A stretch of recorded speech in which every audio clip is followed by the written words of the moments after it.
why the Strait of Hormuz matters more than ever. Imagine you wake up tomorrow and the modern world has simply stopped.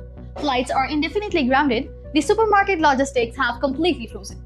The price of everything you buy, from your morning coffee to your smartphone, have skyrocketed overnight. But why? Because the tiny 21-mile wide strip of water halfway across the world just became impassable. Welcome to the Strait of Hormuz.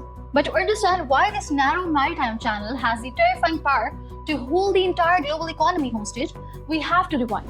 We have to look at the very lifeblood that flows through. See, when people think of oil, they tend to think of what goes into their vehicles. But oil is far more than fuel.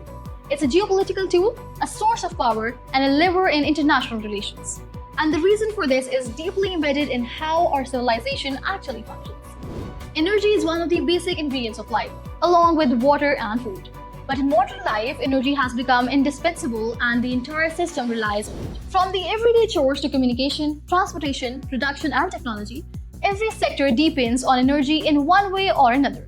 It dominates every aspect of our lives. It fuels our cars, it is used in the production of plastic goods, the electricity for our homes, and the factories, and it can even be found in the fertilizer for the soil in which our food grows.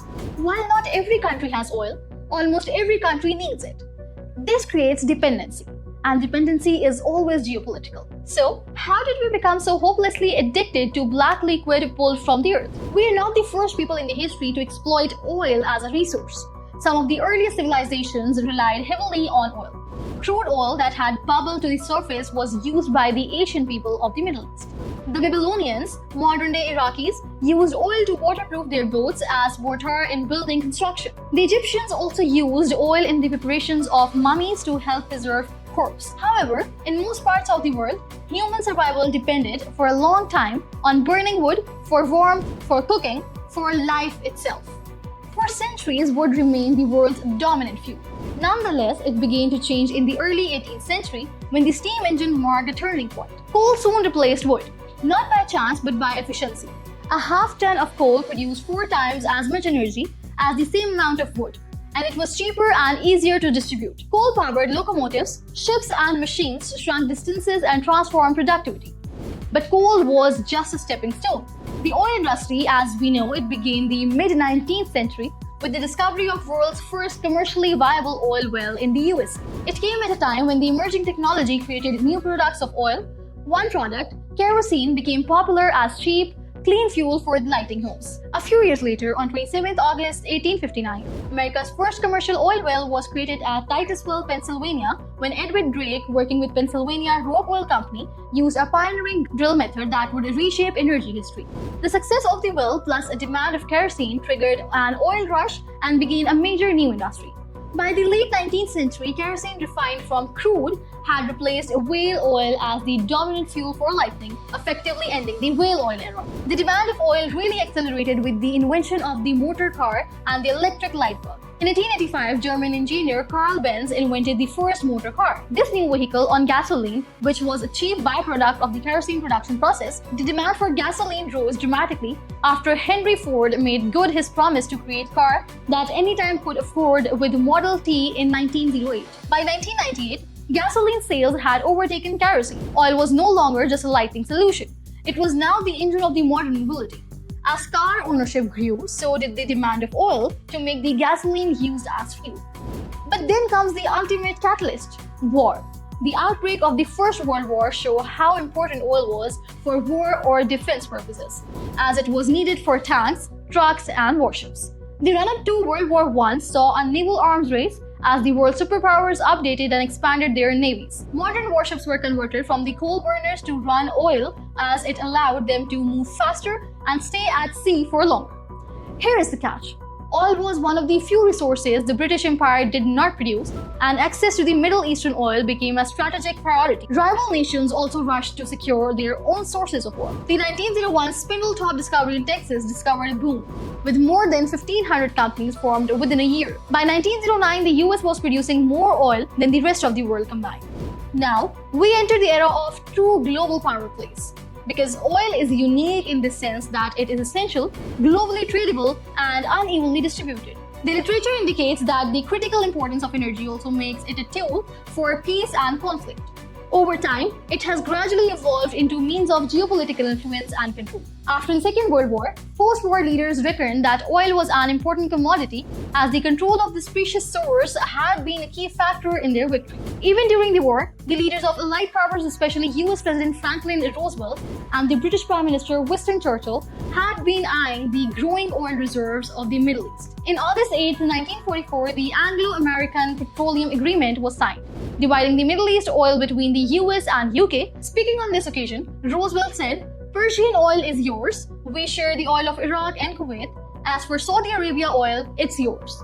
Ironically, the people of those regions, notably, were absent from the negotiation. The US then aimed to prioritize Middle Eastern resources by building influence in the region and securing supply routes. In 1980, the Carter Doctrine was introduced, explicitly favoring aggressive containment of any interference in the Middle East to ensure energy security. It was also intended to control the flow of energy to weaken or dominate competitors or rivals. Control over oil has continually shifted. In the late 19th century, companies like Standard Oil dominated. By 1879, it controlled 90% of US refining capacity. Later, the Seven Sisters, including Exxon, Shell, BP, Mobil, Texaco, Gulf, and Chevron, formed a cartel that shaped global supply. But by the late 20th century, power moved again. National oil companies began asserting control. In 1972, international oil companies accounted for 93% of the production. Today, NOCs control around 73%. This brings us right back to the geopolitical heart of modern global economy. Around 50% of the world's proven oil reserves are located in the Middle East. Global reserves are estimated at around 1.6 trillion barrels. To get that oil out of the ground and into the engines, factories, and supply chains of the world, a massive portion of it has to travel by sea. And almost all of that seaborne Middle East oil has to pass through one single, hyper-vulnerable checkpoint: the Strait of Hormuz. Strait of Hormuz gets immense importance because more than 20% of the global fuels is being transported through this route. So it has become a major hub of transportation of fuel supply, especially into this part of the world. I think keeping in view this conflict between the United States and Iran, Pakistan is one of the countries which was affected heavily because we have seen that CPI-based inflation have entered into the double digit. Imagine you are looking at the map of Middle East. You have oil-rich Persian Gulf on one side and open ocean of Arabian Sea on the other. Connecting them is a waterway shaped like an inverted V. At its absolute narrowest, the strait is just 21 miles wide.